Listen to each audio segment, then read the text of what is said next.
నగరి నియోజకవర్గ Congress party MLA అభ్యర్థి రాష్ట్ర కాంగ్రెస్ పార్టీ వర్కింగ్ ప్రెసిడెంట్ మిత్రులు రాకేష్ రెడ్డి గారు మాట్లాడతారు. షర్మిలమ్మ గారి నాయకత్వం, షర్మిలమ్మ గారి నాయకత్వం. జై కాంగ్రెస్, జై కాంగ్రెస్. మిత్రులారా, మన ప్రియతమ నాయకురాలు వైఎస్ షర్మిలారెడ్డి గారు కాంగ్రెస్ పార్టీ బాధ్యత తీసుకున్న తర్వాత 2 నెలల సమయంలో ఇది ఈ నగరి నియోజకవర్గానికి రావడం ఇది రెండోసారి. గడిచిన ఫిబ్రవరి మాసంలో పెద్ద ఎత్తున మీరందరూ కూడా అక్కడికి వచ్చినారు. ఈ నియోజకవర్గ నలుమూలల నుంచి వచ్చి ఆనాడు షర్మిలమ్మ గారికి ఘన స్వాగతం పలికి గాలేరు నగరి ప్రాజెక్టు సాధన కోసమై మీరందరూ చేయి కలిపి షర్మిలమ్మ బాటలో నడిచిన విషయం మన కళ్ళ ముందు ఇంకా ఉంది. ఇవాళ 2 నెలలు కావస్తున్న మళ్ళీ షర్మిలమ్మ గారు ఈ నగర నియోజకవర్గానికి రెండోసారి వస్తున్నారంటే మన పట్ల, ఈ నియోజకవర్గ ప్రజల పట్ల ఆవిడకున్నటువంటి ఆసక్తి మనం అందరూ కూడా గుర్తుపెట్టుకోవాల్సిన అవసరం ఉంది. ఇవాళ మీరు చూస్తే 10 సంవత్సరాలుగా వస్తుంది కాంగ్రెస్ పార్టీ అధికారం కోల్పోయి. 10 సంవత్సరాలుగా కేంద్రంలో బీజేపీ అధికారంలో ఉంది. రాష్ట్రంలో మొదటి 5 సంవత్సరాలుగా చంద్రబాబు నాయుడు గారు, తర్వాత జగన్మోహన్ రెడ్డి గారు పరిపాలన మనం చూసినాం. ఒకసారి మీరు గుర్తు తెచ్చుకోవాల్సిన అవసరం ఉంది. ఆనాడు కాంగ్రెస్ పార్టీ అధికారంలో ఉన్నప్పుడు ఎటువంటి రోజులున్నాయి, మన ప్రియతమ నాయకుడు రాజశేఖర రెడ్డి గారు ఉన్నప్పుడు ఎటువంటి రోజులున్నాయి, ఇప్పుడు ఈ ప్రభుత్వం పరిపాలనలో ఎలా ఉన్నాయో ఒకసారి మీరు గుర్తు తెచ్చుకోవాల్సిన అవసరం ఉంది. ఆనాడు గ్యాస్ సిలిండర్ ధర 450 రూపాయలు ఉంటే ఇవాళ 1200 రూపాయలు అయింది. ఆనాడు భారతదేశం అప్పు 40 లక్షల కోట్లు, సుమారు 70 సంవత్సరాలు పరిపాలించినటువంటి వివిధ ప్రధానమంత్రులు 2014కు 40 లక్షల కోట్లుంటే ఇవాళ 205 లక్షల కోట్లకు భారతదేశం అప్పు పోయింది. రాష్ట్ర విభజన జరిగేటప్పుడు ఈ రాష్ట్రానికి 1,00,000 కోట్ల అప్పు ఉంటే ఇవాళ చంద్రబాబు నాయుడు గారు, జగన్మోహన్ రెడ్డి గారు కలిసి మరో 11 లక్షల కోట్లు అప్పు చేసిన ఘనత వీరిద్దరికే చెందుతుంది.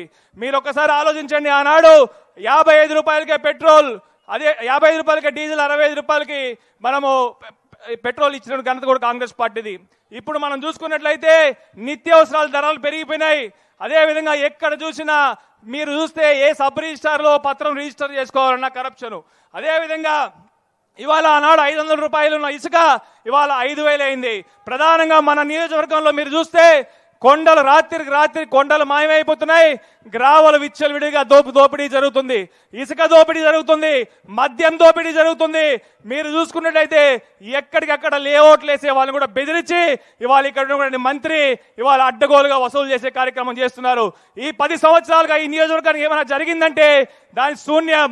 ఆనాడు మన కాంగ్రెస్ ప్రభుత్వం హయాంలో కట్టినటువంటి గాలేరు నగరి కానివ్వండి, వేణుగోపాల్ సాగర్ మనం చూస్తే ఇవాళ ఆ రోజు రాజశేఖర రెడ్డి గారు కట్టిన ప్రాజెక్టు తప్ప ఒక్క తట్టగూడెం మట్టి 2 ప్రభుత్వాలు చేయలే. ఇవాళ ఇక్కడే పక్కనే సమ్మర్ స్టోరేజ్ ఉంది. రాజశేఖర రెడ్డి గారి పుత్తూరుకి నీటి సరఫరా కోసం సమ్మర్ స్టోరేజ్ కడితే దాన్ని ఉపయోగించుకునే పరిస్థితులు లేదు. పవర్ లూమ్కి డిటిపి ప్లాంట్ తీసుకొచ్చినాం నగర్లో. ఇవాళ చూస్తే 10 సంవత్సరాల కొత్త ప్లాంట్ అలానే ఉంది, దాన్ని మెయింటైన్ చేసే పరిస్థితులు లేదు. రేణిగుంట అదేవిధంగా గాజులు మనం షుగర్ ఫ్యాక్టరీ తెరిపిస్తామని ఇదే ప్రాంగణం నుంచి జగన్మోహన్ రెడ్డి గారు ప్రమాణం చేసినారు ఆనాడు. ఇవాళ చూస్తే మూతబడిన షుగర్ ఫ్యాక్టరీలు అట్లనే ఉన్నాయి. మన నిండ్ర షుగర్ ఫ్యాక్టరీ మీరు చూసుకున్నట్టే రైతులకు చెల్లించాల్సిన బకాయిలు కూడా అట్లే ఉన్నాయి. ఏ ఒక్క సమస్య పరిష్కారం కాలేదు. ఈ నియోజకవర్గంలో వేసిన రోడ్లు, సీసీ రోడ్లు అట్లే ఉన్నాయి.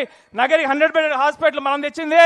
అదేవిధంగా మనం చూస్తే స్కూళ్ళు కానివ్వండి, ఏ ఒక్క అభివృద్ధి, చిన్న అభివృద్ధి కార్యక్రమం కూడా ఈ నియోజకవర్గంలో జరగలేదంటే మీరు ఒకసారి ఆలోచన చేసుకోవాల్సిన అవసరం ఉంది. తిరిగి మళ్ళీ కాంగ్రెస్ ప్రభుత్వం వస్తేనే నగరి అన్ని విధాలుగా అభివృద్ధి చెందుతుంది, ఈ రాష్ట్రం అన్ని విధాలుగా అభివృద్ధి చెందుతుంది.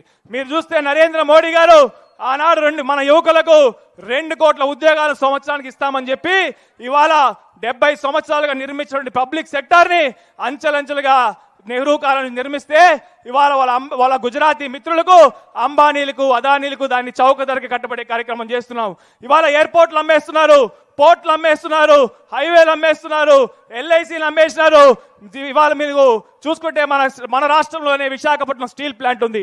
సుమారు 4 లక్షల కోట్ల విలువ చేసే ఈ స్టీల్ ప్లాంట్ సంపద, ఈ రాష్ట్ర సంపదని కేవలం పప్పు బిల్లాల్లో 10-20 వేల కోట్లు కూడా అమ్మే కార్యక్రమం నరేంద్ర మోడీ గారు చేస్తున్నారు. ఈ రాష్ట్రం మీరు చూసుకున్నట్లయితే అన్ని విధాల జగన్మోహన్ రెడ్డి పరిపాలన సర్వనాశనం అయింది.